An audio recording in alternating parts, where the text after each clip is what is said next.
ya estamos en directo. Hola a todos desde la Sociedad Española de Imagen Cardíaca, desde Madrid. Os damos la bienvenida a este webinar final del máster de ecocardiografía clínica. Como sabéis, desde hace un año, después de cada máster, los másteres que organiza la Sociedad Española de Imagen Cardíaca, que son en este momento 7 o 8, pues hay un webinar a lo largo de todo el curso para los alumnos. Pero el último webinar es un webinar que damos en abierto, que intentamos que reúna un poco a gente muy importante, como la que está hoy aquí, como está en cada uno de los webinars, y que al final del año pues tengamos un webinar en abierto para todo el mundo.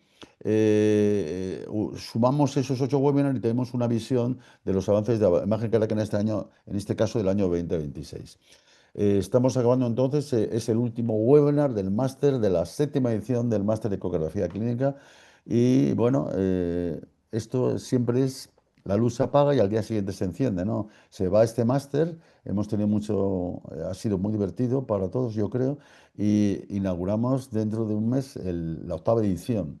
La 8ª edición empezará en junio, ¿no? Hacer 8 ediciones ha habido que reactualizarlas. Los 3 ponentes de hoy son profesores del máster y alguno de ellos pues está haciendo unas revisiones, sobre todo, bueno, los 3 me parece que habéis tenido que hacer reacciones importantes porque ha habido nuevas guías, que es un poco lo que nos vamos a dedicar hoy, y ha habido cambios importantes, pues el del strain, por ejemplo, el del pericardio. Bien, entonces hoy nos concita aquí 3 profesores, uno conocidos por todo, y esto es una cosa que siempre se dice, pero que es verdad.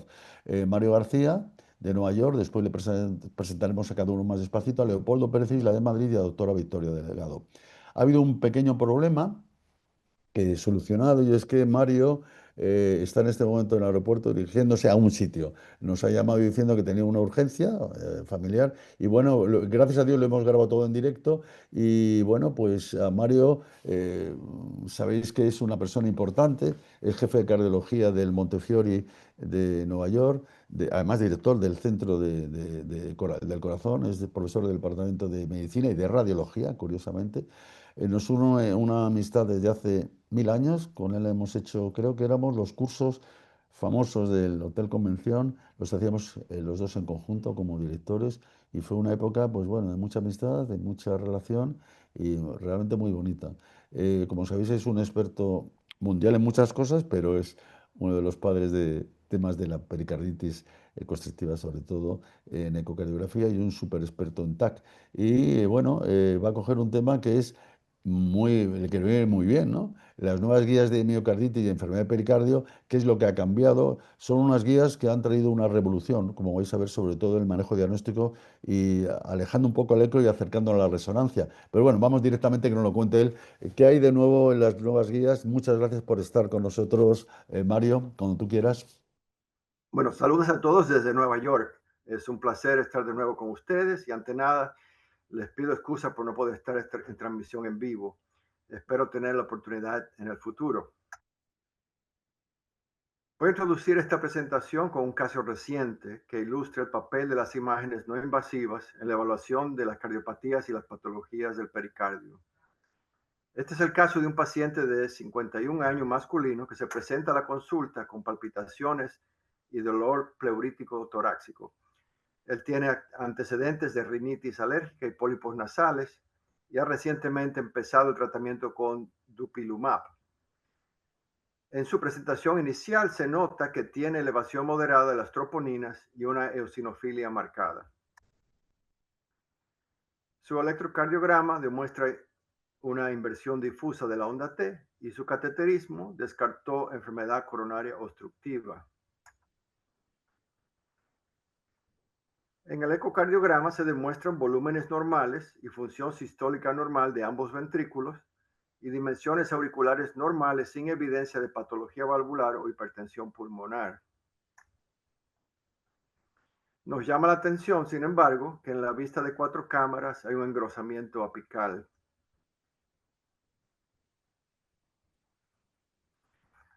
Luego de la administración de contraste, notamos un pequeño defecto de perfusión en el APES, sugestivo de un trombo laminar sin la presencia de aneurisma o trastorno de la contractilidad.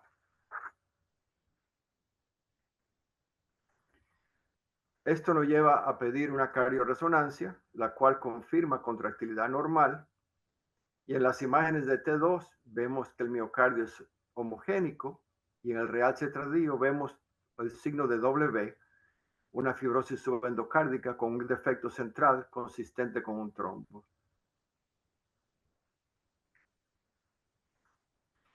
Bueno, en el resto de esta presentación vamos a revisar qué es nuevo, reconocer el diagnóstico guiado por imagen, definir el papel de la ecocardiografía, cardioresonancia, angiotac y la tomografía de emisión de positrones, y vamos a revisar cómo aplicar las imágenes en las decisiones clínicas y el seguimiento en pacientes. Para esto vamos específicamente a resumir qué nos dicen las guías más recientes de la Sociedad Europea y el Colegio Americano de Cardiología. Estas guías establecen un lenguaje común con las imágenes cardíacas especializadas para el diagnóstico, manejo y toma de decisiones terapéuticas.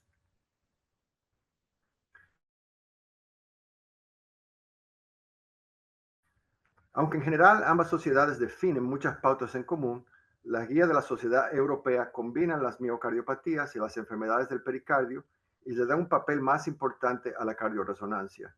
Ambas definen el síndrome miopericárdico inflamatorio, establecen un paradigma diagnóstico centrado en la imagen y recomiendan el uso de las imágenes para guía de pronóstico y retorno a la actividad física. En comparación con las guías previas, las nuevas guías reconocen la importancia de establecer el diagnóstico por medio de biopsia y o por medio de las imágenes y le restan importancia a la presentación clínica. ¿Por qué la imagen es clave? Las nuevas guías reconocen que la presentación clínica y los biomarcadores no son específicos y estos a menudo no tienen reflejo de la inflamación real en enfermedad cardíaca inflamatoria. Por otro lado, la ecocardiografía, resonancia magnética, angiotac y el PET permiten valorar directamente la inflamación y el daño cardíaco y permiten orientar el tratamiento personalizado.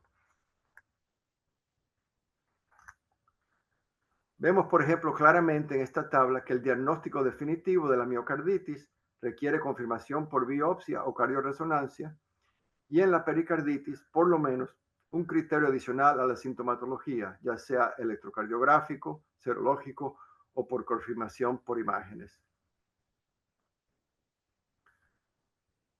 En cuanto a la comparación de las técnicas de imágenes, ambas sociedades reconocen que la ecocardiografía es de primera línea, la resonancia cardíaca es el estándar de oro, el angiotac se limita a la evaluación coronaria, en algunos casos a definir la anatomía pericárdica, y el PET con glucosa radiactiva para cuantificar la actividad inflamatoria. La ecocardiografía es el primer estudio obligatorio, pero tiene limitaciones. Una ecocardiografía normal no descarta inflamación activa. Un ecocardiograma normal no puede descartar miocarditis, especialmente en etapas tempranas o sin disfunción ventricular. Las nuevas guías recomiendan el uso casi rutinario del Doppler tisular o las imágenes de deformación de strain en el contexto de la miocarditis, ya que estudios recientes han demostrado que la deformación longitudinal y circunferencial global se encuentran disminuidas en pacientes con miocarditis aguda, incluso con una fracción de eyección conservada, y pueden aportar información pronóstica importante. La resonancia magnética es considerada recomendación clase 1 en las nuevas guías. Se reconoce que el realce tardío con gadolinio indica riesgo aumentado de arritmias y mortalidad, y las técnicas de mapeo T1 y T2 cuantifican cambios difusos, mejorando la sensitividad y el seguimiento clínico.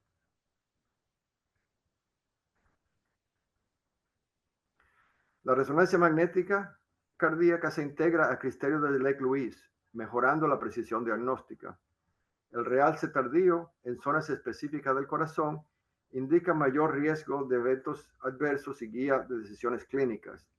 La cardioresonancia orienta la necesidad de biopsia y el seguimiento evalúa la evaluación de la inflamación y pronóstico.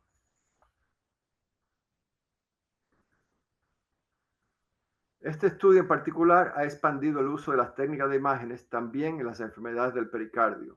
reconociendo el síndrome de la pericarditis recurrente, la cual hoy en día puede tratarse efectivamente con fármacos inmunomoduladores.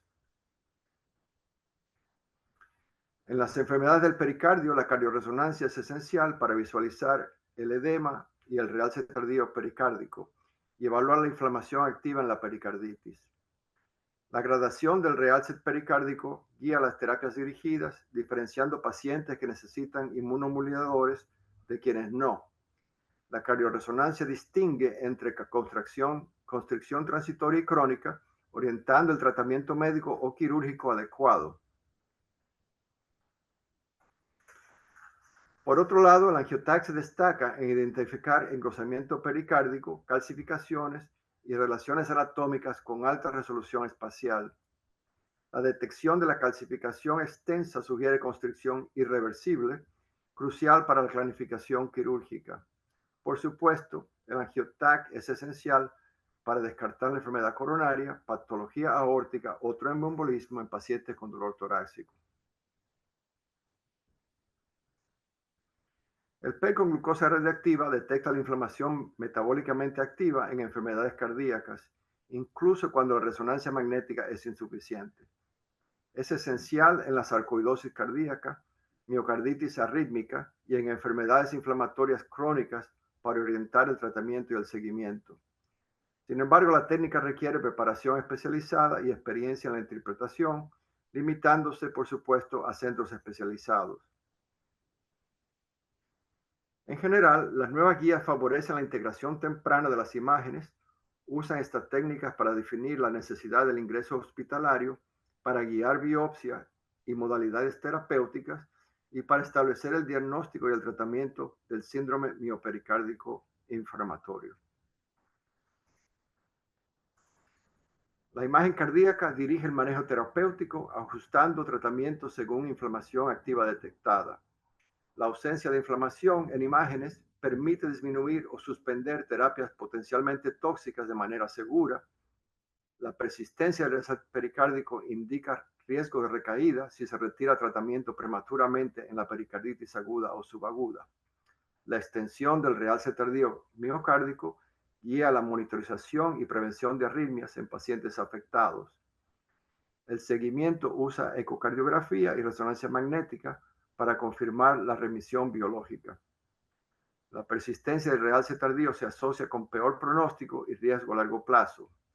Y la normalización ventricular y ausencia de inflamación son esenciales para retomar actividad física deportiva. En general, la recuperación se define por la resolución real de la enfermedad y no solo por el tiempo transcurrido del tratamiento. La inflamación miocárdica no isquémica puede diagnosticarse mediante la cardioresonancia de acuerdo con los criterios de Lake-Lewis actualizados y suplementados por las imágenes. La presencia simultánea de un criterio positivo basado en el T2 y basado en el T1 aumenta la especialidad para el diagnóstico de miocarditis por cardioresonancia. Entre los criterios de apoyo se incluyen las anomalías pericárdicas, la disfunción sistólica global y regional del ventrículo izquierdo, que también se observan en las secuencias de cine. Las nuevas guías definen el síndrome miopericárdico inflamatorio como un espectro de enfermedades inflamatorias que va desde la miocarditis hasta la pericarditis aislada, pasando por una combinación de ambas. Las señales de alerta para el síndrome miopericárdico inflamatorio consisten principalmente en signos clínicos acompañados de biomarcadores serológicos y o de las técnicas de imagen. Las señales de alerta en estudios de imagen constituyen signos de advertencia cuyo objetivo es aumentar la concientización sobre la enfermedad y sugerir la intensificación del tratamiento. En las guías norteamericanas específicas de pericarditis, el eco es recomendado para la evaluación y el seguimiento del derrame pericárdico.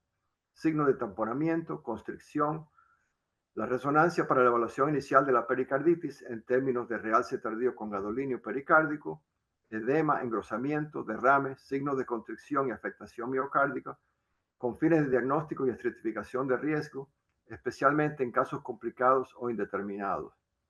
La cardioresonancia es recomendada en caso de pericarditis recurrente o incesante y se considera razonable para evaluar la respuesta al tratamiento y el seguimiento de la pericarditis en pericarditis recurrente o incesante, aunque no es recomendada como un uso rutinario en la pericarditis aguda. El angiotac se considera razonable para la evaluación de otras causas de dolor torácico y distintas a la pericarditis aguda, pero no es recomendado para la evaluación rutinaria de la pericarditis. En casos que no responden al tratamiento inicial, las guías norteamericanas también proponen criterios para la gradación de severidad en la pericarditis basados en la cardiorresonancia.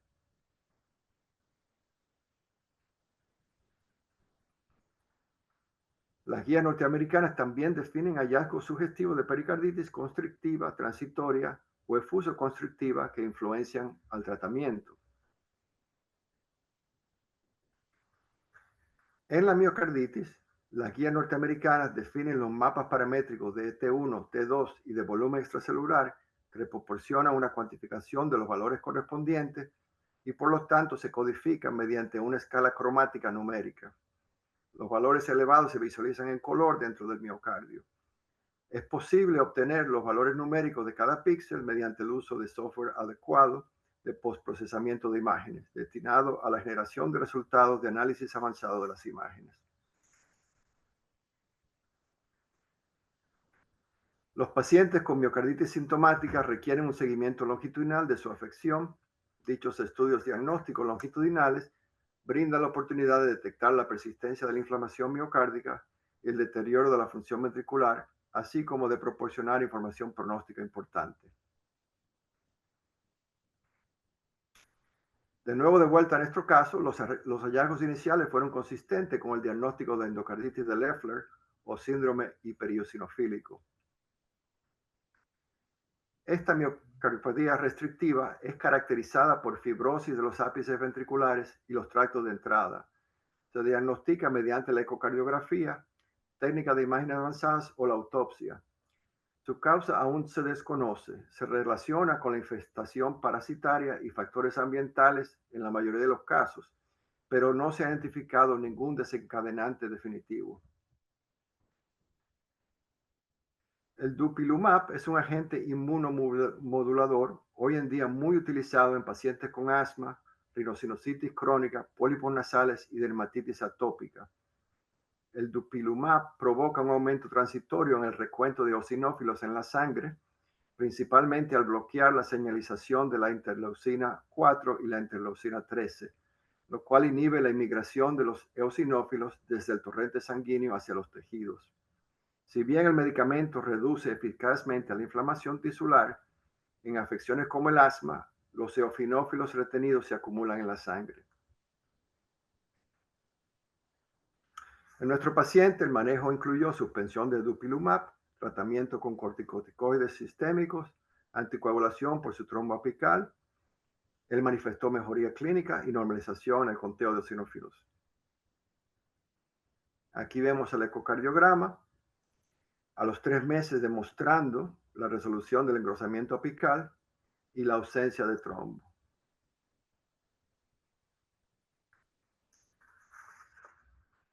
En nuestro estudio de PET-resonancia vemos inflamación residual mínima de bajo grado en el ápex, con mínimo realce tardío de gadolinio subendocárdico subyacente.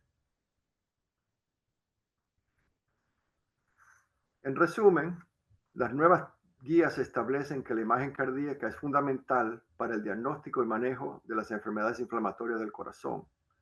La ecocardiografía, resonancia magnética, angiotac y PET aportan información específica para un manejo clínico preciso. La medicina basada en fenotipos definitivos por la imagen mejora la seguridad y reduce la variabilidad clínica. La imagen cardíaca orienta desde el diagnóstico inicial hasta la recuperación y el pronóstico a largo plazo. Muchas gracias. Bueno, fenomenal, Mario, como siempre, porque además yo creo que a la gente que no se lee las guías le va a servir, pues es como, esto es un zumo fenomenal, porque está exprimido, te lo tomas y te pones con vitamina C fenomenal, ¿no? Yo tenía algunas preguntas y algunas dudas, ¿no? Bueno, realmente las guías colocan la resonancia magnética en las europeas, ha sido espectacular, ¿no? como una, bueno, las europeas y las americanas, pero es que es realmente es la herramienta fundamental, ¿no? Actualiza, como has dicho, los criterios de Lake Louise y ahora hay que tener, pues, edema, o T2 o marcadores de daño miocárdico con el T1, ¿no? Y la pregunta es, bueno, en, hay que tener mucha tecnología. ¿En qué porcentajes de centros pueden hacerse esto? Es decir, ya sabemos que en los grandes hospitales sí, pero los enfermos son muchos en muchos sitios, ¿no? Es decir, esto hay muchos sitios donde no se puede hacer de forma rutinaria. Entonces, ¿cómo manejamos el diagnóstico si no disponemos del mapeo T1, T2 de calidad? Sería una primera pregunta. Sí, Sí, sí, cómo no, Miguel Ángel. Pues bueno, te puedo explicar cómo lo hacemos nosotros sí, acá. Nosotros tenemos un sistema de salud. Montefiore es un sistema que tiene prácticamente ahora mismo más de 20 hospitales y clínicas afiliadas. Entonces, tenemos los dos hospitales universitarios donde obviamente esto se hace de rutina, pero lo que hemos hecho a través de los años es de manera remota alinear a otros centros que están en áreas más suburbanas, rurales, donde hay resonador para una aplicación clínica general. Les indicamos los protocolos a seguir, les damos supervisión remota y hacemos la interpretación remota. Entonces, hoy en día, pues entre eso y los protocolos que ya están guiados por la inteligencia artificial, pues se pueden adquirir las imágenes y ahora mismo estamos haciendo aproximadamente unos 50, 75 casos diarios entre resonancia y tomografía, lo cual ha sido un aumento de un 300% en los últimos 5 años, más o menos. O sea que es posible, es factible hacer prácticamente en cualquier ciudad pequeña o donde existe un resonador. perfectamente. Oye, Mario, bueno, estamos, claro, estamos partiendo de que esta es una medicina muy tecnificada, porque aquí en ciudades pequeñas, resonador, me explico, no todo el mundo tiene resonador, pero efectivamente, bueno, pues es así, ¿no? La resonancia es que se ha convertido en una, pues, algo que es, que ya, no lo voy a exagerar, pero es como el eco ya, vamos, habría que tener resonancias chiquititas, ¿no? Pero otra pregunta, las guías establecen claramente que, bueno, que la resonancia es la resonancia, ¿no? Que la elevación de las troponinas de alta sensibilidad ya no es suficiente para diagnosticarla. Entonces, que la REME debe confirmar que efectivamente que hay afectación miocárdica. La pregunta es, estamos en urgencias. Claro, no estoy hablando en tu hospital, estoy hablando, estás en urgencia donde la REME a lo mejor no está accesible de la manera inmediata. ¿Qué hacemos mientras tanto, No, esperando el estudio? nosotros todavía utilizamos el eco como herramienta principal y definitivamente la resonancia no es una técnica de urgencia, no es en ninguna situación. Técnicas de urgencia son el ecocardiograma y en caso de la tomografía, más que nada para descartar otras patologías. Pero en la sala de emergencias no es la aplicación importante de la cardioresonancia. Recordémonos que el paciente que tiene que estar muy cómodo y muy estable para poder sostener un estudio de cardioresonancia, a pesar de que se han simplificado las adquisiciones de imágenes. Lo que nosotros uh, utilizamos principalmente la cardioresonancia es cuando ya vemos que en el eco hay una afectación notable, ya sea o una caída en el strain o un defecto de contractilidad mínimo o una caída en la fracción de eyección o un paciente que no responde al tratamiento. Esas son las situaciones donde utilizamos generalmente la cardioresonancia, a ver si hay una actividad inflamatoria notable. Pacientes que tienen arritmias fuera de lo común, en esos casos también utilizamos la cardioresonancia como una manera de guiar el tratamiento y establecer el pronóstico. Muy bien, Mario. Y con respecto al seguimiento, porque bueno, la fase aguda está clara, ¿no? La resonancia es fundamental, como estás viendo, como nos estás diciendo. Pero el seguimiento de la resonancia, ¿qué aporta respecto a la ecocardiografía, más allá de la fase aguda? Me refiero como el seguimiento crónico. Hay evidencia, ¿no?, de que pues los cambios que se puedan producir en el alce tardío, la normalización de los mapeos T1, T2, modifique la toma de decisiones, o esto todavía no es claro. O sea, ¿es información pronóstica sin traducción terapéutica todavía? ¿O cómo lo manejas? O sea, ¿qué nos aconsejas? Pues mira, vamos a estar claros, ¿no? Las guías tiene un porcentaje que están basadas información obtenida en estudios clínicos, pero la mayoría de las guías están basadas en la opinión de expertos y muchas recomendaciones no tienen todavía validación. Hay que tomar eso en claro. Nosotros, por ejemplo, ya te digo, si estamos siguiendo el tratamiento a un paciente, por ejemplo, que tiene una disfunción ventricular y el paciente tiene arritmias o tiene una decaída en su clínica o en su función ventricular seriada por eco, eso nos conlleva a hacer estudios de imágenes más avanzados. Nosotros vemos muy frecuentemente acá casos de sarcoidosis, quizás no tan frecuentemente visto en otros países, pero esa es una patología muy, muy importante de seguir con estudios de imágenes como la resonancia y el PET, porque estos pacientes pueden tener arritmias fatales y pueden tener una caída en la función ventricular muy rápida, la cual es muy difícil de predecir por la clínica, la serología o incluso los estudios de ecocardiografía. Cuando la detectamos por eco, ya es un poco tarde. Entonces, ahí quizás utilizamos la resonancia más frecuentemente que en otras Sí. patologías. Ya te quiero decir, no son todas las cardiopatías o la miocarditis equivalentes desde ese punto de vista. Muy bien. Bueno, pues yo creo que dejamos aquí, hay muchas preguntas más, pero yo creo que dejamos aquí de machacarte. Muchas gracias, Mario, como siempre, y además por el esfuerzo y los líos que hemos tenido. Pero bueno, todo solucionado. Mario, nos seguimos viendo, ¿de acuerdo? Un Un abrazo. placer como siempre.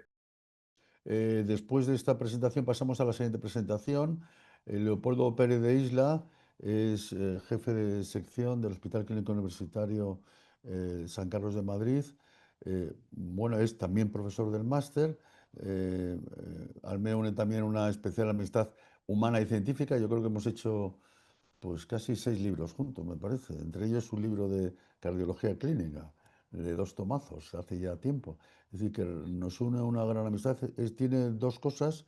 Es un gran clínico, es un experto en ecocardiografía y encima es persona, buena persona. O sea que reúnes una triada importante. Leopoldo, las guías del año pasado ha sido importante porque el ventrículo derecho era lo olvidado, indirectamente la hipertensión arterial pulmonar y nos volvieron a complicar y que eso es bueno porque de la complejidad, como decía Einstein, salen las cosas buenas con las nuevas guías. ¿Qué nos cuentas de las nuevas guías de ventrículo derecho y hipertensión pulmonar? Muchas gracias, Leopoldo. Muchísimas gracias, Miguel Ángel, por tu tan amable presentación. Yo también te quiero mucho, y lo sabes. Y sin más dilación, pues vamos a ir un poquito a ver lo que son las guías, ¿no? Para no perder tiempo. Y por supuesto, pues muchísimas gracias por haberme invitado a estar aquí con todos vosotros. Como ha dicho Mario, ¿no? Las guías no son la Biblia, ¿vale? Las guías son una serie de recomendaciones, pero son unas recomendaciones muy importantes y sobre todo para un tema que, como has dicho tú, Miguel Ángel, que es un tema muy olvidado, la verdad que es que nos viene muy bien para actualizarnos, para ponernos al día y no solamente para hacer recordatorio de lo que ya sabemos, sino que estas guías nos ofrecen pues, algún punto que yo creo que es realmente novedoso. Lo vamos a ver a continuación. Vale, pues este es un poquito el esquema que voy a seguir, ¿no? Lo primero como concepto, estas guías reemplazan a las antiguas guías, nos dan una serie de valores de referencia, nos hablan de una cosa muy importante que es las ventanas acústicas son optimizadas, hacen mucho énfasis en lo que es la hipertensión pulmonar y resaltan la figura de la ecografía en el screening, en la evaluación del pronóstico y como guía terapéutica para pacientes que tienen problemas de la parte derecha del corazón.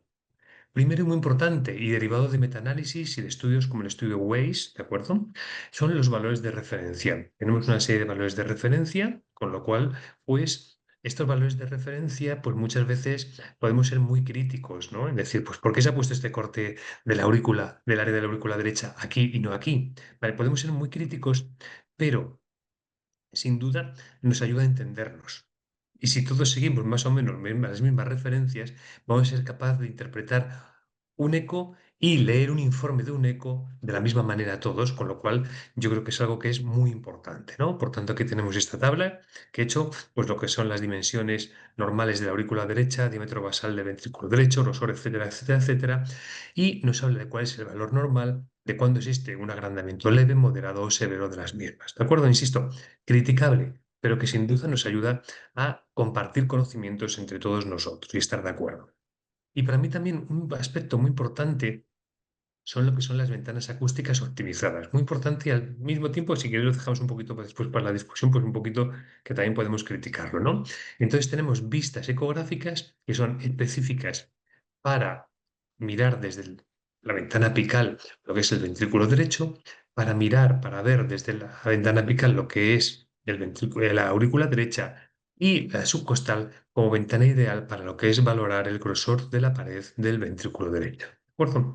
Pues tenéis aquí un mini esquema, en las guías es bastante más extenso, ¿no? ¿De acuerdo? Pero fijaos cómo se modifican lo que son las proyecciones para intentar optimizar lo que es la valoración cuantitativa de las cavidades derechas. Bueno, por tanto, otro punto que es bastante importante. Y por supuesto, estas guías hacen un énfasis muy importante en lo que es la hipertensión pulmonar, ¿vale? Reemplazan a las guías ASEA 2010 e incorporan la nueva definición de hipertensión pulmonar que, como sabéis, se estableció en el World Symposium de Pulmonary Hypertension y que decía que la presión arterial pulmonar media es cuando tenemos más de 20 milímetros de mercurio de presión arterial pulmonar media. Por tanto, incorporamos esta nueva definición. Y aquí tenemos por qué hace énfasis en la hipertensión pulmonar estas guías, ¿no? Lo primero, nueva definición hemodinámica de hipertensión pulmonar, lo que hemos dicho antes, presión media por encima de 20. Un papel mucho más central de la ecografía. La ecografía se vuelve, toma su papel como herramienta clave de cribado, detección temprana, pronóstico y seguimiento terapéutico. Hace una evaluación multiparamétrica del ventrículo derecho. Insiste en integrar tamaño, función hemodinámica, remodelado del ventrículo derecho y no un solo parámetro aislado. Es decir, eso que hace Victoria Delgado, eso que hace Miguel Ángel García Fernández, eso que hace Mario García, así nada más ver el ventrículo derecho, ¿no? Y los demás que somos más limitados tenemos que ir parámetro por parámetro y tenemos que hacer eso, la integración, no solamente medir una distancia, medir, sino integrar todo, integrar toda esa información para hacer una valoración que sea una evaluación global del ventrículo derecho. Y luego, enfoque en el acoplamiento del ventrículo derecho y la arteria pulmonar. Después hablaremos un poquito más en detalle de este nuevo parámetro. Más peso del septo interventricular, sobre todo cuando hablamos de los índices de excentricidad, ¿no? Para valorar la sobrecarga de volumen o sobrecarga de presión del ventrículo derecho. Más atención a la función diastólica del ventrículo derecho. Aquí yo, pues bastante crítico, ¿no? Si todavía nos estamos peleando un poquito con la función diastólica del izquierdo, la del derecho, pues tiene su punto de complejidad y, por supuesto, uso más estructurado de técnicas más avanzadas de ecografía como el strain y la tridimensionalidad. Y luego ya, pues pruebas más especiales, no al alcance de todos, como es la sobrecarga de fluido y los test de esfuerzo para valorar el ventrículo derecho. Y por supuesto, dentro de todo este conjunto, integrar lo que es la válvula tricúspide y la válvula pulmonar para hacer una valoración más global de lo que es la parte derecha del corazón. Por tanto, muchas novedades, muchos puntos. Muchos de ellos los usamos, algunos no los usamos. Y por ejemplo, este es uno de los que personalmente confieso pues que no estoy demasiado habituado a usar, lo que es el cociente TAPSE partido presión arterial sistólica de la pulmonar. ¿Vale? Nos dicen las guías que es un parámetro no invasivo, que la información que nos da es acerca del acoplamiento entre ventrículo derecho y arteria pulmonar, ¿vale? Que refleja lo que es la respuesta contráctil del ventrículo derecho a esa poscarga que existe a nivel de la arteria pulmonar. Y que un ratio entre 0,3 y 0,4 milímetros partido milímetro de mercurio se asocia con desacoplamiento entre el ventrículo derecho y la arteria pulmonar y mortalidad aumentada. Es decir, estamos hablando ya de cosas serias, ¿vale? Estamos hablando de una mortalidad aumentada. No estamos hablando simplemente de que la imagen sea más bonita o menos bonita, sino que estamos hablando de un pronóstico y un pronóstico basado en endpoints duros. Y por supuesto seguimos con el énfasis en lo que es la hipertensión pulmonar, nos da una serie de parámetros también y son los parámetros que estamos acostumbrados a usar, ¿no? Pues nos dan aquí lo que es normal y lo que es leve, moderada o severamente alterado. ¿Vale? Y por supuesto, nos habla de que el screening y la detección precoz se basan en la ecografía. La ecografía es la prueba invasiva de primera línea. Hace el cribado, permite estimar la hemodinámica, permite estimar dimensiones, permite estimar mecánica. Si se existe una sospecha de hipertensión pulmonar es cuando la velocidad tricúspide de reposo es de más de 2,9 metros por segundo, más de 2,8, con signos adicionales de hipertensión pulmonar. Estos signos adicionales son dilatación de cavidades derechas, hipertrofia del ventrículo derecho, tiempo de aceleración en el tracto de salida del ventrículo derecho corto o la desviación del septo. Y por supuesto, una vez más, integración, integración, integración. ¿Vale? Integrar medidas, integrar dimensiones, integrar morfología, integrar experiencia con todos estos parámetros para hacer una valoración más global. Por supuesto, pues lo que es el eco de estrés en bicicleta, sobrecarga de fluidos como técnicas alternativas para algunos casos seleccionados. También nos ayuda la eco a valorar el pronóstico. Depende, sobre todo, de la adaptación o mala adaptación del ventrículo derecho frente a ese aumento de la poscarga. Por eso es tan importante el parámetro en el que hemos insistido antes. Por supuesto, estas guías dan valor pronóstico a medidas de tamaño auricular derecho, función del ventrículo derecho, strain, TAPSE, acortamiento de la fraccional, etcétera, etcétera. Se destaca que ningún parámetro aislado pronostica todo, es decir, que tenemos que hacer una integración de varios factores, aunque con estos factores, cuando lo presentamos el caso luego en las sesiones, nuestros compañeros no les gusta demasiado, ¿no? Que integremos y digamos, pues por una parte sí, por otra parte no. Esto es lo que hay realmente, ¿no? Y hablar de los parámetros que incidimos más, ¿vale? Como información pronóstica. También nos dicen estas guías que el strain de la pared libre del ventrículo derecho, la dilatación de la aurícula derecha se asocian a empeoramiento clínico y mortalidad, por tanto, que son muy importantes. Y también la importancia de esa disfunción diastólica del ventrículo derecho como marcador precoz de mala evolución. Y nos sirven como guía terapéutica, ¿vale? Nos dicen estas guías que los hallazgos ecocardiográficos anormales deben orientar a hacer un cateterismo derecho para confirmar hemodinámicamente y optimizar el tratamiento. Nos dicen que en pacientes con hipertensión pulmonar establecida, la eco sirve para monitorizar la respuesta al tratamiento. No hace falta hacer cateterismo todos los días para ver cómo está funcionando o no funcionando el tratamiento. Recomienda realizar eco de seguimiento de forma anual o con más frecuencia al iniciar o titular terapias. La presencia de empeoramiento del ventrículo derecho, aumento de presiones estimadas, derrame pericárdico, peor acoplamiento ventrículo derecho, arteria pulmonar, puede apoyar el movernos hacia una optimización terapéutica. La eco también ayuda a decidir si hay fenotipo precapilar, poscapilar o mixto, lo que cambia el enfoque terapéutico. Y en casos seleccionados, pues se contempla lo que es la sobrecarga de fluido o el eco de ejercicio para destapar enfermedad poscapilar oculta o la reserva funcional del ventrículo derecho. Aunque pues yo creo que muchos de los que estamos hoy aquí reunidos cedemos este puesto actualmente a lo que es la valoración invasiva de este problema. Y sin más, como conclusiones, pues decir que como screening estas guías nos ponen al eco como la prueba de primera línea, es la prueba Princes, que como valoración del pronóstico, estas guías dan más peso al tamaño de la función de la aurícula derecha, el ventrículo derecho, al strain, al cociente TAPSE, al cambio de fraccional, aunque parece que le dan todavía más valor al acoplamiento ventrículo derecho, arteria pulmonar, y que también la ecografía es útil para hacer una guía terapéutica. Si la eco es anormal, hay que dirigirse más al cateterismo derecho, usar la eco para el seguimiento de respuesta y, sobre todo, para lo que es la titulación del tratamiento en nuestros pacientes. Pues sin más, pues daros las gracias y la discusión creo que la tendremos al final, si no me equivoco. Muchas gracias. Pues sí, sí, un momento. Sí, la vamos a tener al final, un momento, que vea, creo que estoy muteado o no, perfectamente. Perdón, perdón. Bien, pues vamos a la siguiente conferencia. Es para mí un honor presentar a la tercera conferenciante, que si no existiese habría que inventársela, que es la doctora Delgado. Es catalana, bueno, no sé si eres catalana, se formaste en el Clínic de Barcelona. No sé tus orígenes realmente. ¿Eres catalana o no? Total, de pura cepa. Ah, perfecto, perfecto, Victoria. Se formó en la Universidad de Leiden, en los Países Bajos, y bueno, de ahí volvió, y eso es bueno para todos nosotros, como jefa de sección de imagen cardiovascular del Hospital Germán Trías y Puyol, y además es directora científica del centro que me parece que se llama Medicina Comparativa y Bioimagen o algo así, del Instituto Sí. Recerca Germán Trías y Puyol. Es, como muchos sabéis, la presidenta, bueno, el honor más grande que puede tener yo creo que en Europa un experto en imagen, que es dirigir la Asociación Europea de Imagen Cardiovascular, la famosa EACPI.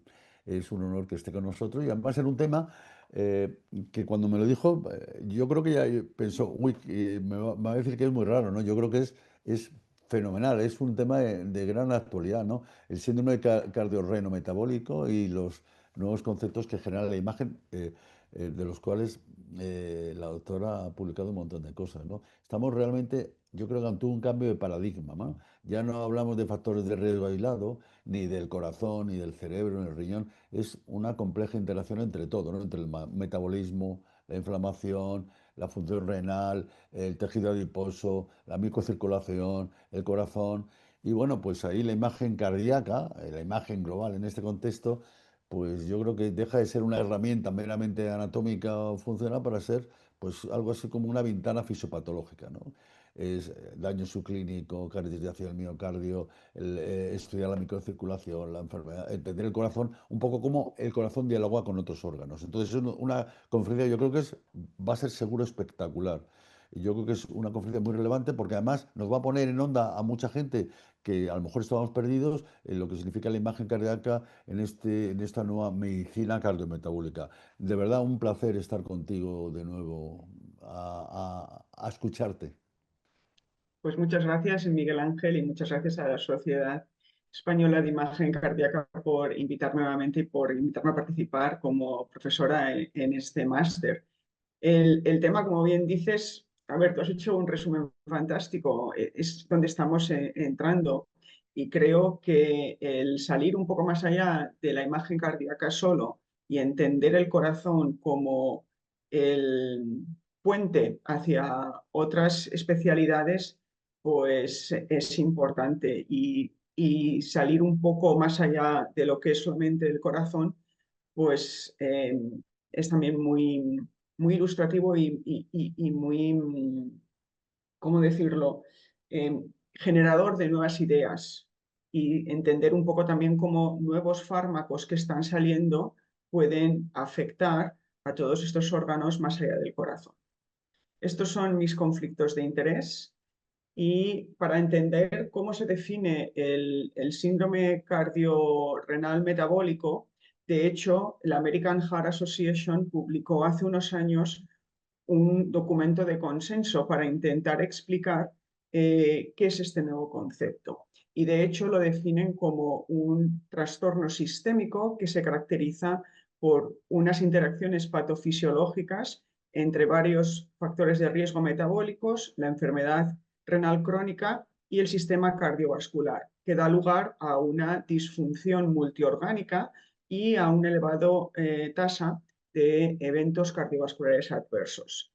Y pueden ser tanto individuos que tienen riesgo de padecer enfermedad cardiovascular, enfermedad renal o ambas, o individuos que ya tienen enfermedad cardiovascular y que está potencialmente relacionado o que puede dar a una complicación de factores de riesgo metabólico o enfermedad renal crónica, con lo cual hay que tener un poco la mente abierta y pensar que el paciente cardiovascular o que tiene riesgo de enfermedad cardiovascular no es aislado, puede tener otros riesgos, a la vez de que aquellos pacientes que son conocidos con factores de riesgo metabólico o enfermedad renal crónica pueden tener ya afectación cardiovascular.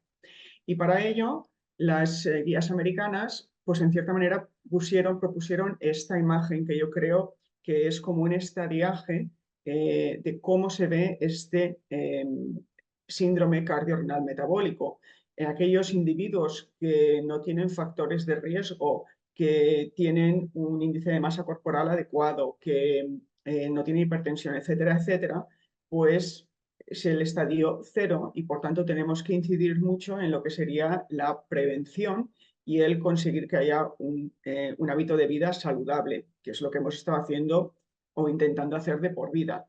Pero luego tenemos un estadio 1 y este es algo que lo estamos viendo en mayor medida en los últimos años, que es un exceso de tejido adiposo, pero además tejido adiposo disfuncional, porque el tejido adiposo de por sí no es maligno, puede generar adipocinas que pueden tener efectos antiinflamatorios y que pueden regular muchas hormonas y toda la homeostasis, pero cuando está en exceso y además es disfuncional, es cuando pueden aparecer adipocinas que en vez de ser antiinflamatorias tienen un efecto proinflamatorio y generar enfermedad cardiovascular o acelerar toda una serie de factores de riesgo cardiovascular, enfermedad crónica y de factores de riesgo metabólico, que es cuando ya tenemos el estadio 2.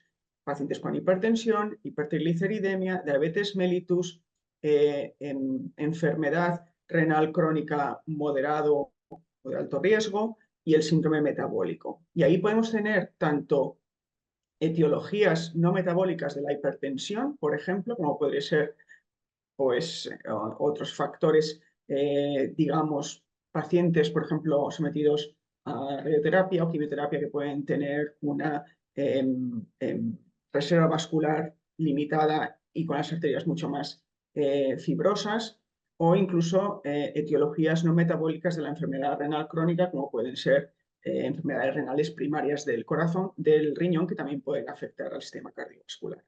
Todo esto puede evolucionar a un estadio 3 en el que existiría enfermedad cardiovascular subclínica, y ahí principalmente hacen énfasis en la aterosclerosis y en la insuficiencia cardíaca subclínica. Y aquí tenemos los riesgos equivalentes de enfermedad cardiovascular subclínica, que sería la enfermedad cardiorrenal metabólica estadio 3, que sería los alto riesgo de enfermedad renal, el estadio 4, el estadio 5, y ahí sí que es, por eso hacen las guías mucha incidencia en medir la albuminuria, y luego el riesgo cardiovascular alto, utilizando un calculador de riesgo como puede ser el SCORE-2, que son el que promueven las guías europeas. Y cuando ya tenemos enfermedad manifestada, fibrilación auricular, enfermedad coronaria isquémica, insuficiencia cardíaca, enfermedad arterial periférica o stroke, pues esto ya es el síndrome cardiovascular clínico o el síndrome renal metabólico. ¿Cómo vamos a cada uno de estos fases? ¿Qué papel juega la imagen en cada una de estas fases de la enfermedad cardiorrenal metabólica? Por ejemplo, si nos fijamos en el estadio 1, ¿cómo detectamos a los pacientes con exceso de tejido adiposo, con obesidad y que además sea un tejido adiposo disfuncional? Pues en este estudio bastante grande de casi 700 pacientes, la gran mayoría hombres y 46% de ellos obeso, pues podéis ver la distribución del índice de masa corporal con un porcentaje de pacientes significativamente alto, ese índice de masa corporal, y utilizando TAC se calculó el volumen o el área del tejido adiposo subcutáneo, del tejido muscular y del tejido adiposo intramuscular, y lo relacionaron con el Body Mass Index. Por supuesto, aquellos que tienen un Body Mass Index mayor tienen una mejor correlación, tienen mayor área de tejido adiposo subcutáneo, pero algo que no se habitúa a medir y que también tiene una relación muy alta es el tejido intramuscular adiposo. Si además miramos en estos pacientes la presencia de enfermedad coronaria microvascular con un PET, aquellos pacientes que tienen una mayor tasa o un mayor contenido de tejido adiposo intramuscular y que además tienen enfermedad microcirculatoria, pues tienen un mayor riesgo de eventos cardiovasculares al follow-up que los pacientes que tienen un índice de tejido adiposo intramuscular menor. Pero incluso aquellos, si nos fijamos, que no tienen enfermedad coronaria microvascular, pero que tienen un tejido adiposo intramuscular elevado, tienen un mayor riesgo que los que tienen un índice de tejido adiposo intramuscular bajo, con lo cual muchas veces pedimos un TAC, no sea ya para razones cardiovasculares, sino para otras razones, y podemos tener ahí una técnica de imagen que nos permite quizás mejorar la estratificación de riesgo de muchos pacientes y que pasan desapercibidas pues porque no tenemos los medios para poder analizarlas a veces, y probablemente pues igual en un futuro las técnicas de inteligencia artificial pues puedan dar un valor a estos hallazgos. Con lo cual este sería más o menos el summary de este estudio que se publicó hace 2 años en el European Heart Journal, en el que cada incremento de 1% en la fracción de tejido adiposo muscular, intramuscular, se asociaba con un 2% incremento del riesgo de enfermedad coronaria microvascular y un 7% de eventos cardiovasculares adversos. Y muchas veces el tejido la cantidad de tejido adiposo intramuscular no estaba bien relacionada en cierta forma, o el riesgo, perdón, de estas complicaciones no estaba bien recogido por el Body Mass Index solamente, y era más la proporción de tejido adiposo intramuscular los que se asociaban con un mayor riesgo de eventos cardiovasculares. Así que el tejido adiposo ha sido uno de los factores o los elementos que se ha puesto más énfasis en los últimos años.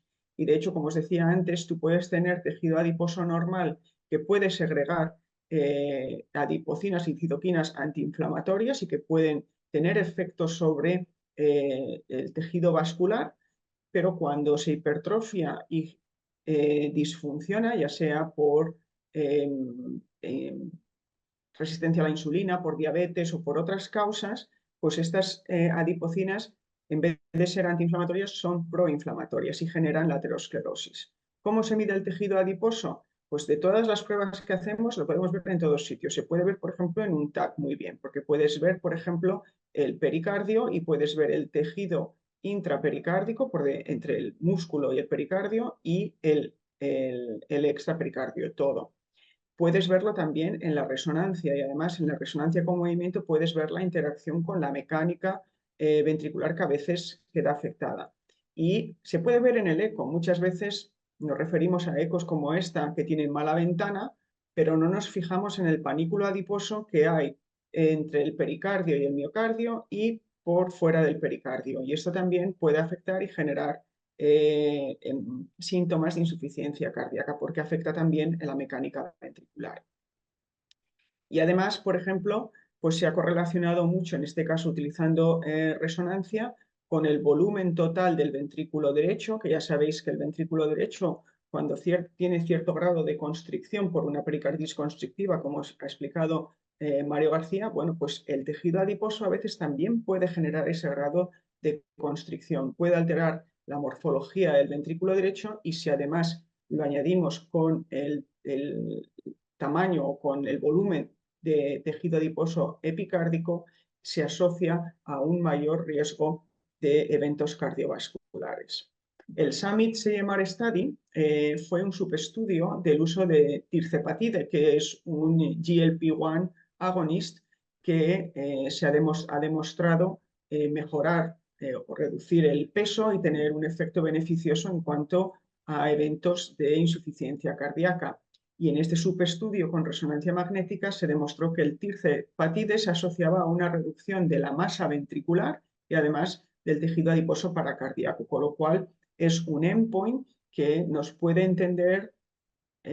ayudar a entender también cómo este exceso de tejido adiposo puede afectar a la mecánica ventricular y a la generación de insuficiencia cardíaca, y, como he dicho antes, muchas veces antes ni nos fijábamos. Cuando vamos al estadio 3, que es la enfermedad subclínica, tanto a nivel cardiovascular como en el síndrome cardiorrenal y metabólico, ahí sí que nos vamos a tener que fijar más en el miocardio. Y conocéis las técnicas de speckle tracking o de Doppler tisular para evaluar la deformación miocárdica. Y si utilizamos resonancia, también podemos utilizar o medir el strain longitudinal, pero ahí nos vamos a fijar más, por ejemplo, en la caracterización tisular, y aunque no está en el día a día, la espectroscopia sí que nos permite ver un poco el componente metabólico de ese miocardio y además la capacidad energética de ese miocardio. Y si además le añadimos las técnicas de PET, pues ahí tendremos también el metabolismo. Uno de los paradigmas que más he utilizado para intentar entender esta afectación subclínica es, por ejemplo, en pacientes diabéticos, la cardiomiopatía diabética, que siempre se ha definido como aquella cardiomiopatía en la que la fracción de eyección pues, puede ser normal, pero cuando nos fijamos más en la deformación miocárdica y en el tejido miocárdico, aparecen alteraciones derivadas de una disfunción de los miocitos y del metabolismo de los miocitos, además también de cómo procesan los ácidos grasos y todos los triglicéridos, además de colesterol, etcétera, etcétera. Ahí, pues, lo que más se ha utilizado, por ejemplo, es las técnicas que evalúan cómo está ese miocardio. Si utilizamos las técnicas de espectroscopia, las técnicas de espectroscopia miden la cantidad de protones. Y en este caso, por ejemplo, nos podemos fijar en la cantidad de protones de hidrógeno. Si hacemos la supresión de agua, que son los que más hidrógeno tienen, los siguientes van a ser, por ejemplo, los triglicéridos. Y en pacientes diabéticos se ha visto que hay un incremento de esta cantidad de triglicéridos dentro del miocardio con resonancia. En este estudio, por ejemplo, incluyendo 42 pacientes con diabetes tipo 2 y sin complicaciones macroscópicas o macrovasculares, todos con una fracción de eyección tanto del ventrículo izquierdo como del derecho normal, pudimos diferenciar a pacientes con triglicéridos o cantidad de triglicéridos intramiocárdicos bajos y altos, divididos en base a un valor de corte. Y se pudo ver que en aquellos que tenían un mayor grado de acumulación de triglicéridos, el strain tanto del ventrículo derecho como del ventrículo izquierdo estaba más reducido comparado con los que tenían un contenido de triglicéridos más bajo. Otra forma también de mirar con espectroscopia y de ver cómo esos miocitos pueden funcionar, pues es evaluar con espectroscopia la cantidad de fósforo y la cantidad de energía que se produce, el ATP. Y se ve que en pacientes con diabetes tipo 2, comparado con controles, tienen una capacidad energética mucho menor. ¿Eso qué conlleva? Que cuando se necesita ejercitar, cuando la frecuencia cardíaca aumente, pues el miocardio no va a poder generar la suficiente energía para la contracción y puede aparecer los síntomas de insuficiencia cardíaca. ¿Para qué nos sirve todo esto? Pues muchas veces es para entender cómo funcionan nuevas terapias. Una de las nuevas terapias que ha salido últimamente para pacientes diabéticos y ahora para no diabéticos son los inhibidores del cotransportador de glucosa, los SGLT2 inhibitors. Pues aquí, por ejemplo, se puede ver que aquellos pacientes que son tratados con esta medicación, a los 3 meses se recupera la capacidad energética, aunque sigue siendo menor que comparado con los controles, pero la significación estadística desaparece. No son muchos pacientes en este estudio, pero sí que nos prueba que los efectos de estas medicaciones, si nos fijamos más allá de lo que es la fracción de eyección, porque todos tienen en cierta forma una fracción de eyección normal, pues podemos ver otros cambios que son positivos. Y luego otro de los órganos que también se ha fijado mucho últimamente es el hígado. ¿Por qué? Porque en la resonancia muchas veces tenemos el polo superior hepático y podemos medir, por ejemplo, con espectroscopia también la cantidad de triglicéridos que existen. Y se puede ver que en pacientes con diabéticos con un body mass index normal, no obesos y pacientes obesos, pues se puede ver que el contenido de triglicéridos hepáticos es más alto en aquellos que son obesos comparados con diabéticos con peso normal, y los diabéticos comparados con voluntarios pues aún lo tienen más elevado. Y además en la resonancia normal pues se puede generar un T1, por ejemplo, para mirar también la fibrosis que en estos pacientes con insuficiencia cardíaca con fracción de eyección preservada pues pueden estar afectados o puede estar aumentado. ¿Y por qué? Pues estas técnicas nuevas de imagen nos permiten indagar un poco más en cuáles son los conceptos patofisiológicos que nos tenemos que enfocar para luego entender cómo mejorarlos con las medicaciones. Otro del que se ha hablado, por ejemplo, también es la circulación coronaria, la microcirculación coronaria. Y se ha hablado mucho del ANOCA, del INOCA, y muchas veces pues no sabemos cómo evaluarlo. Quizás las técnicas de perfusión son las mejores, pero siempre nos vamos a descartar la presencia de enfermedad obstructiva epicárdica. Y podemos no tener nada de enfermedad obstructiva epicárdica, pero todavía tener isquemia. Y esto puede generar remodelado ventricular izquierdo, disfunción microvascular, más isquemia y más fibrosis, más alteración de la mecánica ventricular, más insuficiencia cardíaca, más remodelado, y genera toda una espiral que no se sale de ahí o es más difícil de salir de ahí. Y en esta review de Marcello Di Carli pues podemos ver que la presencia de una reserva coronaria de flujo baja por debajo de 2, medida con PET, y con una disfunción diastólica medida por unas presiones de llenado por encima de 15, base a la relación I sobre I', pues tienen un peor pronóstico. Esto es todo a nivel de la circulación microcoronaria, de la microcirculación coronaria, pero también hay disfunción microvascular en otros órganos, y uno, por ejemplo, es el riñón. Cuando hacemos un PET para evaluar la reserva de flujo miocárdica, pues también se puede hacer en reposo una evaluación del flujo renal. Y este flujo renal captura el estado fisiológico de la vasculatura renal, sabiendo que el flujo renal de sangre corresponde a un 25% del cardiac output, con lo cual refleja en cierta forma una activación sistémica neurohormonal en tiempo real.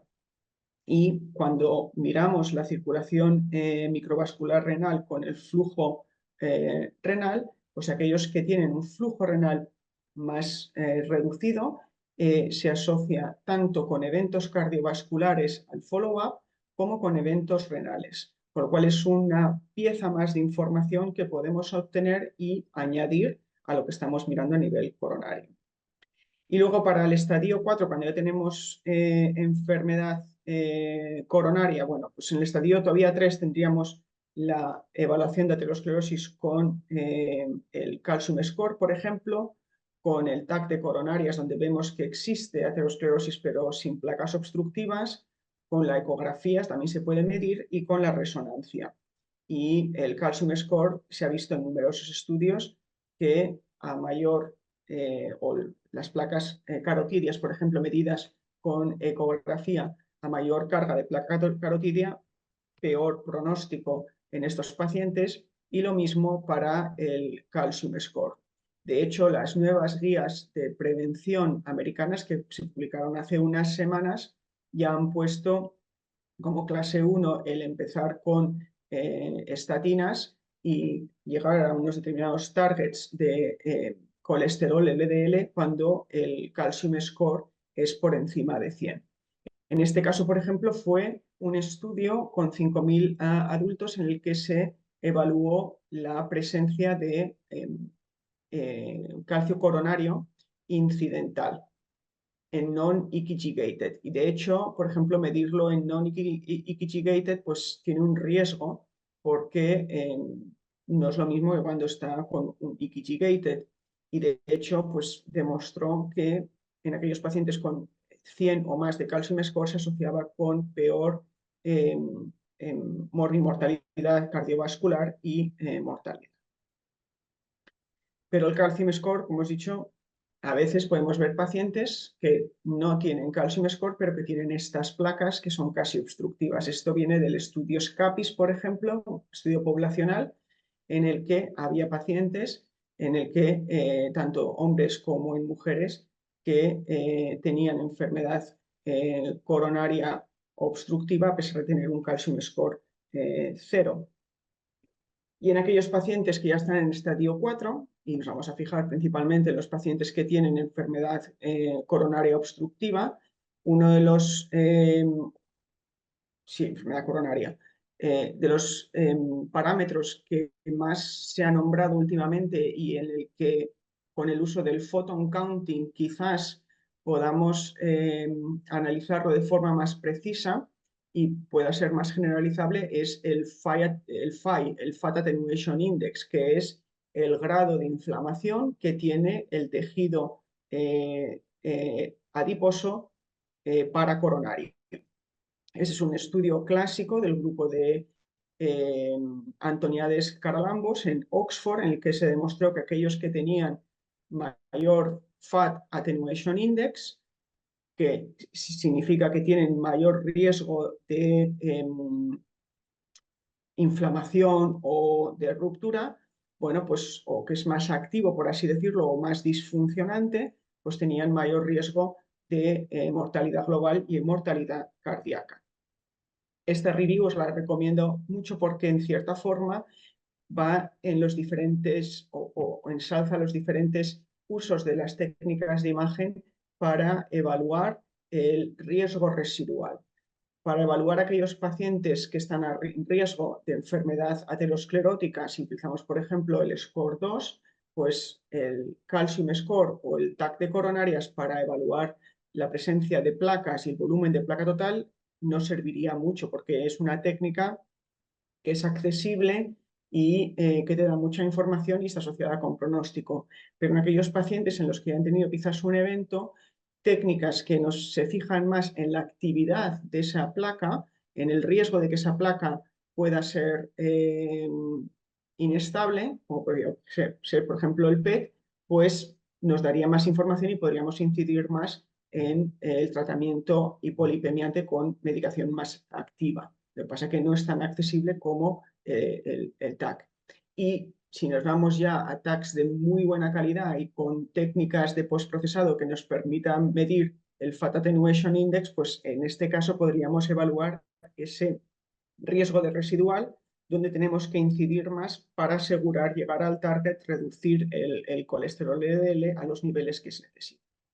Así que, en conclusión, creo que el rol de las técnicas de imagen en este nuevo síndrome cardiorrenal metabólico es para screening de aquellos pacientes que tienen un exceso de tejido adiposo y disfuncional, y no hace falta hacer técnicas muy avanzadas. Fijándonos en el eco y reportando el panículo adiposo que podemos ver ya nos daría mucha información. Evaluar o hacer un screening de enfermedad cardiovascular subclínica en estadios 2 y 3, enfocándonos en el miocardio, en la circulación coronaria, microcirculación coronaria y en los factores que se asocian a mayor inflamación. Y luego ya pues tendríamos en el estadio 4, fijándonos en el riesgo residual, qué más podemos hacer para evitar que ese paciente vuelva a tener un nuevo evento. Y con esto concluyo y daros las gracias por vuestra atención y encantada de discutir las charlas con todos vosotros. Muy bien, fenomenal. Estamos todos de acuerdo que es complejísimo, ¿no? Es decir, para el inicio, bueno, te quedas un poco, es una carga de información nueva, sobre todo porque es información nueva. Y una pregunta, yo lo que me quedo un poco es cómo ordenar todas las posibilidades de las técnicas. Tejido adiposo, la grasa epicárdica, la grasa pericoronaria, la grasa visceral, abdominal, el área, el volumen, la grasa hepática, la grasa perirenal, o en el corazón, la masa ventricular, en la grasa en el corazón, el volumen auricular, la función diastólica, el strain, la función, el acoplamiento, el vascular y el coronario, pues sí, sí, ya lo has visto, ¿no? La importancia del análisis de la placa, el grosor íntima media, la placa carótida, el riñón. Te digo, te estoy haciendo muy rápido el riñón, pues el tamaño del riñón, la geogenidad. Es decir, hay técnicas de imagen en general, el hígado y el metabolismo. De todos esos, ¿qué te quedas, no?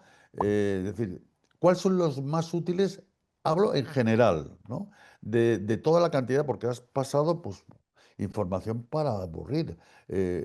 ¿Cómo la podríamos sintetizar, no? Sobre todo para los que empecemos o empezamos a escuchar esto, porque mucha gente probablemente lo ha escuchado muy poquito todavía, ¿no? Es la primera vez que lo está analizando con más profundidad, ¿no? Me estoy refiriendo en Claro, general, ¿no? Ahora, después te preguntaría en el corazón, ¿no? ¿Cuáles son los marcadores? Pero en general, de todo eso, del hígado, el metabolismo, el riñón, el vascular, el coronario, el corazón, la grasa perica, pues que es una cantidad de información brutal, ¿no te parece? Vamos, no. Es un poco a ver cómo lo ordenamos todo, como tú dices. Nos fuimos de la medicina interna cuando empezamos a sacar las especialidades, porque cada especialidad pues, podía tener su técnica de imagen, su técnica de tratamiento, su cateterismo, y ahora nos estamos dando cuenta que el paciente puede venir por diferentes áreas y muchas veces si nos enfocamos solamente en una área, nos olvidamos del resto y no estamos tratando la totalidad, cuando muchas veces pues el paciente al final lo que va a hacer va a ser de un sitio a otro un Claro. peregrinaje y no nos fijamos en todas esas técnicas de imagen, con lo cual creo que hablando un poco por cómo veo el futuro de los radiólogos, se olvidó totalmente de intentar entender la patofisiología y de ir un poco más a la imagen cardiovascular, independientemente de dónde vengas. Y esa imagen cardiovascular no solo puede ser cardiovascular. Tú puedes fijarte, como he dicho antes, cuántas veces hacemos una ecocardiografía y no mencionamos nada del tejido epicárdico, que es tan fácil. Nos quedamos con la mala ventana. Y sí, pueden tener malas ventanas, pero se puede decir. Eh, Todas estas técnicas de imagen, en la práctica clínica, yo creo que no las tenemos que utilizar. Me quedaría con la ecocardiografía como primera técnica de screening que te da mucha información y luego para enfermedad coronaria me iría al calcium score y al TAC de coronarias. Bien, Lo tengo muy perfecto. claro. O sea, y el marcador de imagen cardíaca más útil, ya lo estás diciendo, ¿no? ¿Qué sería? La función ventricular, el strain, la caracterización tisular por resonancia, la evaluación de la grasa epicárdica y perivascular, la evaluación de la microcirculación, ya dentro del corazón. Creo que lo has dicho, ¿no? Sí, pero no voy a pedir todo. Claro, por Depende un eso te poco digo, también. con Claro, entonces yo para mí, si el paciente, por ejemplo, un ecocardio para descartar cualquier patología estructural gorda que tenga un tratamiento intervencionista o fácil, pues ya está, eso es lo primero. Pero luego cuando lo ves todo más o menos normal, seguro que tienes un poco de hipertrofia, tienes un poco de grasa, pues yo para mí es hacerle un TAC de coronaria, es descartar sobre todo patología obstructiva epicárdica.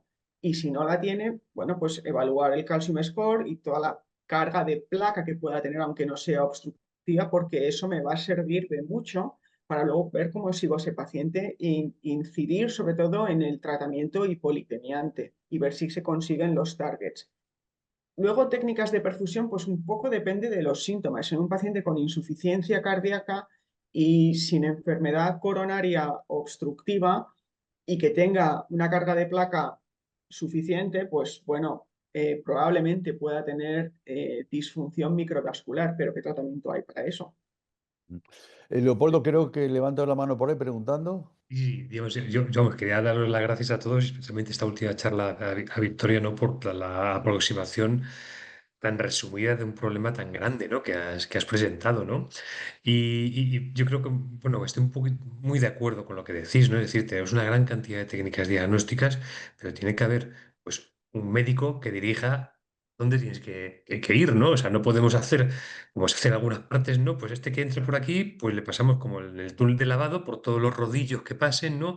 Todas las técnicas, y al final lo que nos encontramos generalmente es un problema, porque es que no sabemos qué hacer con ellas. O Mm. muchas veces, pues, se hacen muchas técnicas y no se maneja adecuadamente al paciente. Y yo me gustaría hacerte, Victoria, una pregunta, ¿no? O sea, porque basándote en todo lo que nos has explicado de técnicas de imagen, ¿no? Si yo tuviera que elegir a un paciente, tratarle con SGLT2 o análogos de GLP-1, ¿hay algo en las técnicas de imagen que nos puede orientar hacia uno, hacia otro, o directamente no? Pues Vaya es muy pregunta, ¿eh? buena, Lo siento. no, es muy buena pregunta. A ver, ¿sabes qué pasa?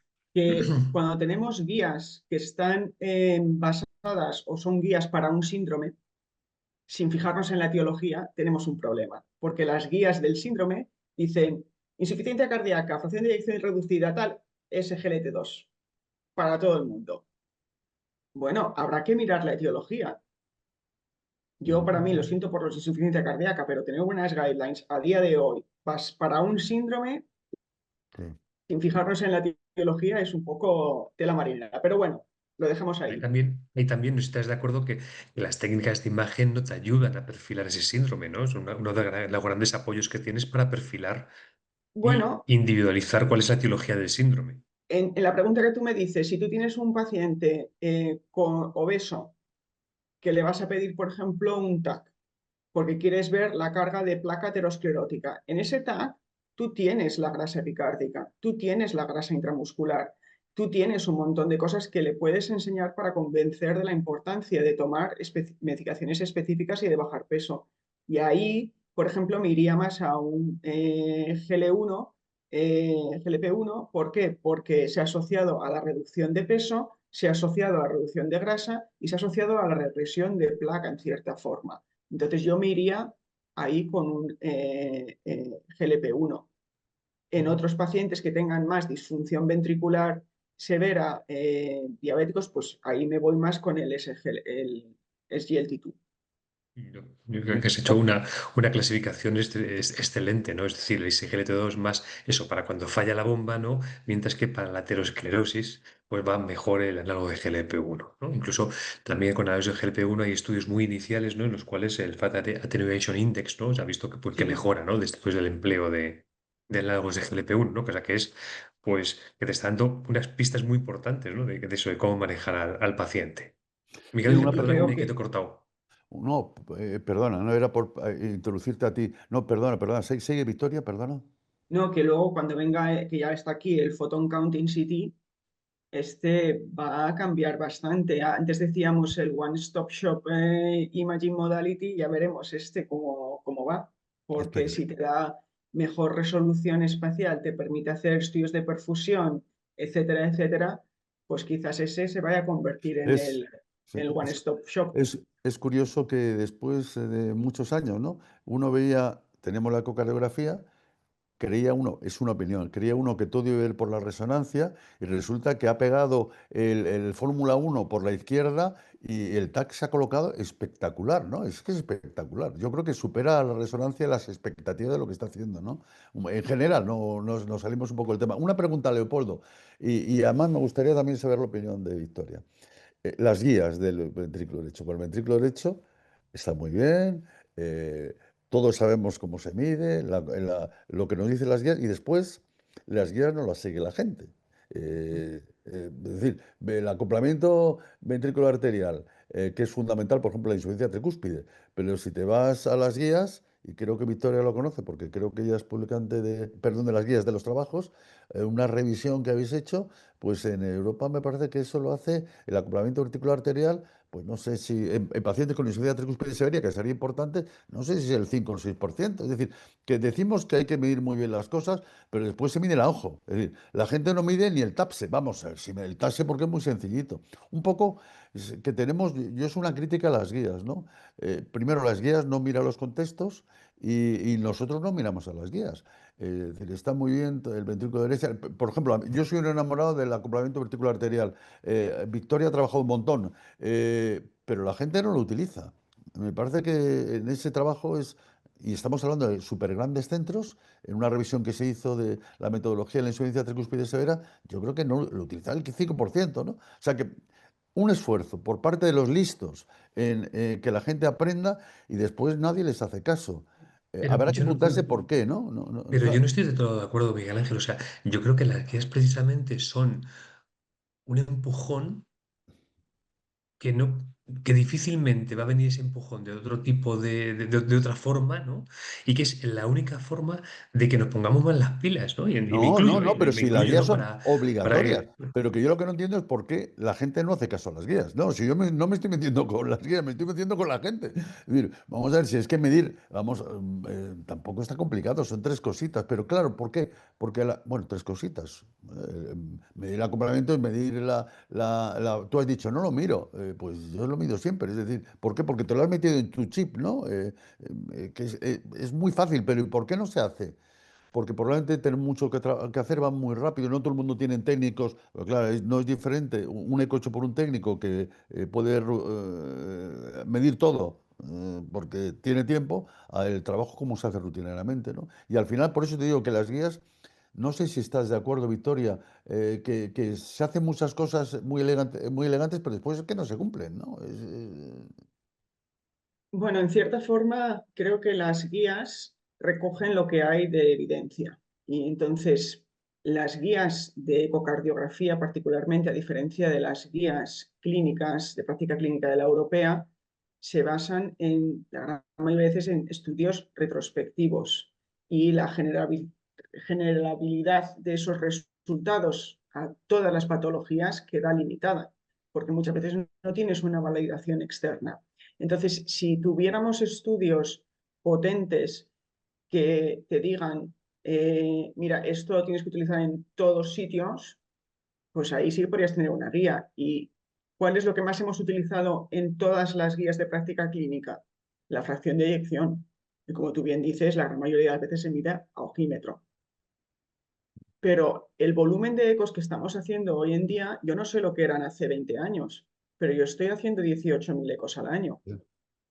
Y si Eh, tienes estaciones de trabajo que tú puedes hacer la adquisición y luego ir tranquilamente y analizarlo, muy bien. Pero hay muchos sitios que hacen todo en la máquina. Yo creo que la implementación, que están viniendo poco a poco, pero la implementación de algoritmos de inteligencia artificial que te permite hacer todas esas medidas claro, y a lo exacto. mejor luego sacar un reporte más conciso, decir, no, yo quería esta eco para esta pregunta y de toda la información que ha medido, darte lo que te interesa, eso sí que será un avance. Entonces sí que nos podremos fijar en Sí, esas guías. yo estoy totalmente de acuerdo que la democratización, la inteligencia artificial sigue para democratizar las mediciones. ¿Quién va a medir la función, los volúmenes por 3D si no tiene inteligencia artificial? Pues que ahora lo tienen los equipos. Era un rollo, o sea, era un rollo y era invivible. De hecho, nadie lo hacía. Era el traductor 3D que uno, yo siempre decía, Morma se reconoce porque está lleno de telarañas. ¿Cuándo realmente empezó a funcionar? Y lo que tú dices, yo en una mañana, yo soy muy aficionado a medir todo, aunque parezca mentira. Es que en 5 minutos has metido todo, vamos, en 5 minutos, pero vamos, el strain, el de la aurícula, los volúmenes del ventrículo derecho de la aurícula, dices, eso es la democratización. Si no, todas esas medidas pues se quedan que las guías, pero no se utilizan, que no deja de ser una pena, ¿no? Alguien dice, en mi humilde opinión es porque la ecografía en mi experiencia el ecografista no pide la medición, ya la toma y lo deja registrada tratando de seguir las guías. El tema del uso rutinario en la práctica clínica es obviamente de delegación. Bueno, es un comentario, estamos comentando sobre lo mismo. Yo creo que todos somos conscientes que no se utilizan las guías, no se utilizan las guías y también porque las guías representan un mundo que es bastante irreal muchas veces. Es decir, el mundo de la... ¿Sabéis cuántos ecos se hace en el mundo? Ese es un número que me han dicho el otro día. 100 millones, 120 millones de ecocardiogramas se hace en el mundo. ¿Sabéis cuántos se hacen a ojo? Es un cálculo que es muy... 30 millones de ecos. 30 millones de ecos. La fracción de eyección se hace a ojo. 30 millones de ecos. Es Es un que es una cálculo a ojo barbaridad. de cuánto se hace a ojo. ¿Eh? Un cálculo a ojo de cuánto se hacen Oh, a claro, es ojo. un cálculo, ojo. Te digo cómo se ha hecho la estética y después en Bangladesh, con la economía tal, tal, es decir, comparar unos países con otros, pero bueno, puede ser más o menos cierta. Y lo que es cierto es que no hay en alguna guía que se diga cómo se debe medir la función ventricular a ojo. No, hombre, ¿cómo? Pues ¿por qué no la hay? Si hay 30 millones de ecos que se hacen.